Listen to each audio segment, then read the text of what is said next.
saying a prayer. Police lights paint a trail from Boulder to Aurora. Hundreds line along the route to pay respects to Officer Eric Talley, who lost his life in the Boulder mass shooting. And we are learning more about the other 9 victims. She was jovial, good-hearted, good-natured, beloved by everyone. There's a hole in our family that won't be filled. Denver7 continues to pay tribute tonight as the suspected gunman awaits his first day in court tomorrow.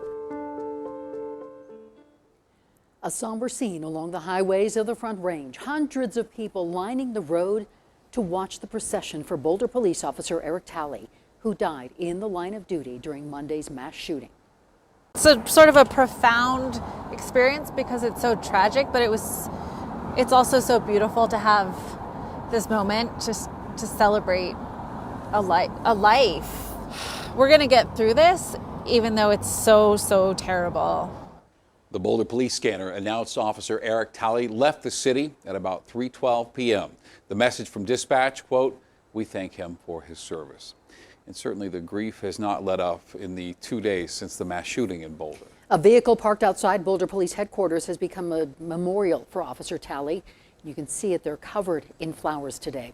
The memorial outside the King Superstore has grown as well. People have been dropping flowers off throughout the day.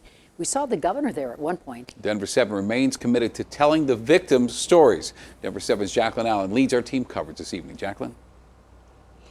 Shannon and I've talked to so many friends, family, even acquaintances who are just grieving right now.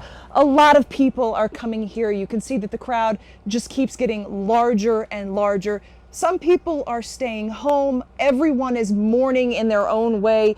And they all tell me the same thing. The ripple effects from the 10 lives lost are spreading all over the world.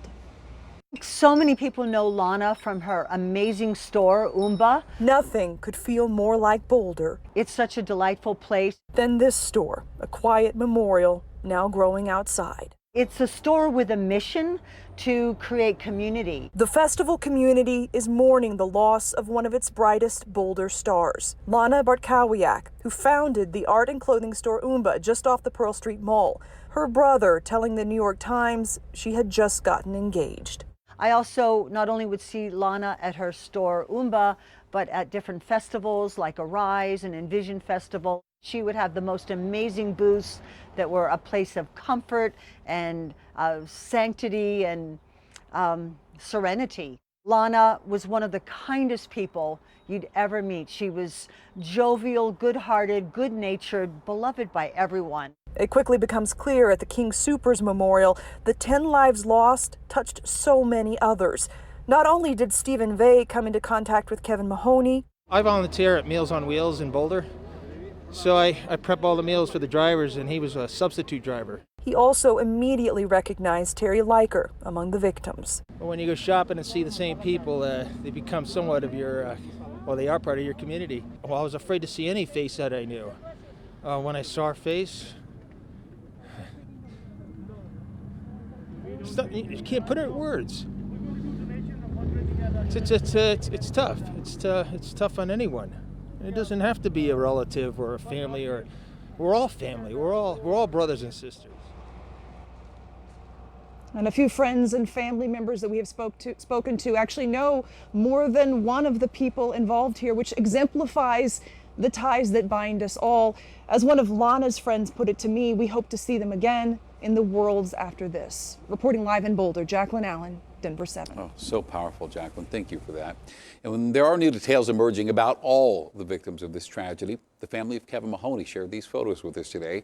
His daughter told us today the 61-year-old Kevin retired in his 50s and spent some of his time making deliveries for Meals on Wheels in Boulder. He was able to walk his daughter down the aisle just this past summer, and his first grandchild will be born this summer. Family and friends of Ricky Olds spoke today as well. Ricky Olds was a front of house manager at King Soopers. Her family said she was an expert at dealing with unhappy customers. She once wanted to be a nurse. Her backup plan was to manage the grocery store, and her family says she was well on her way. Ricky lived life on her own terms. Like, Ricky was going to do what Ricky thought was right, and if it didn't work out, Ricky would change and do it a different way.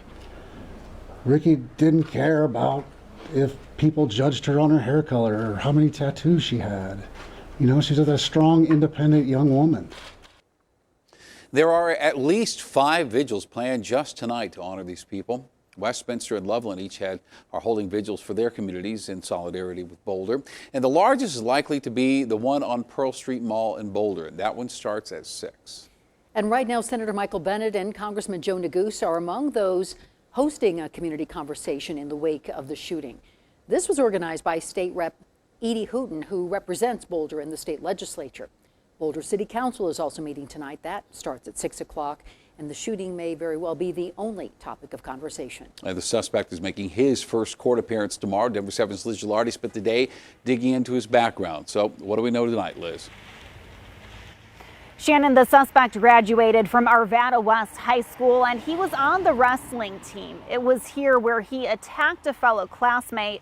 I talked with a woman who witnessed that incident on the phone today. She said she didn't have any further comment, but a police report gives us further insight into a violent outburst.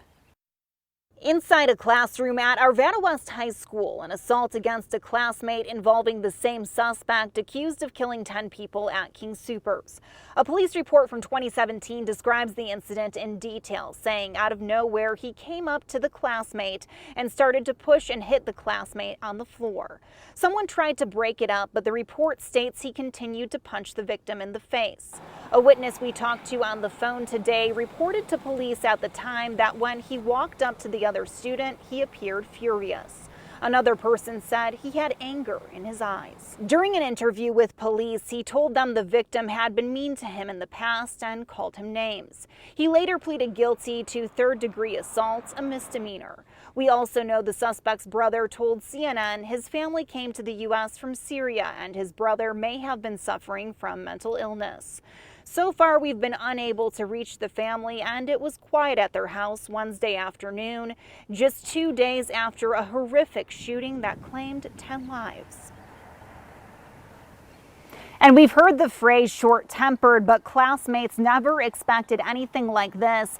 We also know the suspect bought the weapon 6 days prior to the shooting. Again, he appears in court tomorrow. Reporting live in Arvada, Liz Gilardi, Denver7. Thank you, Liz. And President Biden called Boulder's mayor today to express his condolences. Mayor Sam Weaver tweeted that the president was saddened by the losses and offered any resources the city may need to begin to heal. And the tragedies in Boulder and Atlanta are giving new life to the gun control debate. Nationwide polling suggests that many gun safety measures are popular.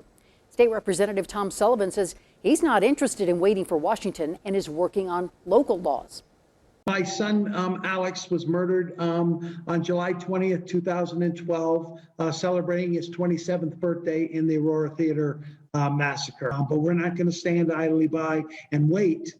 We did that before, and that's not something we can do again. And gun safety activists point out that the city of Boulder moved to ban assault weapons 2 years ago, but the law was just rescinded by Boulder County District Court Judge Andrew Hartman on March 12th. He claimed state law superseded local ordinances. And as you've already seen, people are coming together to help one another. There are memorials at Boulder Police Department, the King Soopers there on Table Mesa. We've also seen the Boulder Grocery Project step up to help. They've put together a team of volunteers to run grocery deliveries for people right now who'd maybe just rather stay home, maybe over the next several weeks. Also tonight at 7 o'clock, I hope you join me, or I invite you to join me on the Denver7 Facebook page. We're going to have a live discussion about whatever you want to talk about after Monday's shooting. I hope it'll be helpful and healing. Just come together and talk, 7 p.m. on Facebook Live. Well, Denver7 also is stepping up to help. We're partnering with the Colorado Healing Fund to raise money for victims of this tragedy. We'll be hosting a call center from 4 to 6:30 tomorrow. And if you don't want to wait till then, you can visit coloradohealingfund.org. March already one of the snowiest on record, and there's more flakes in the forecast. Plus, the state adjusts its COVID rules again. How businesses are rolling with the changes.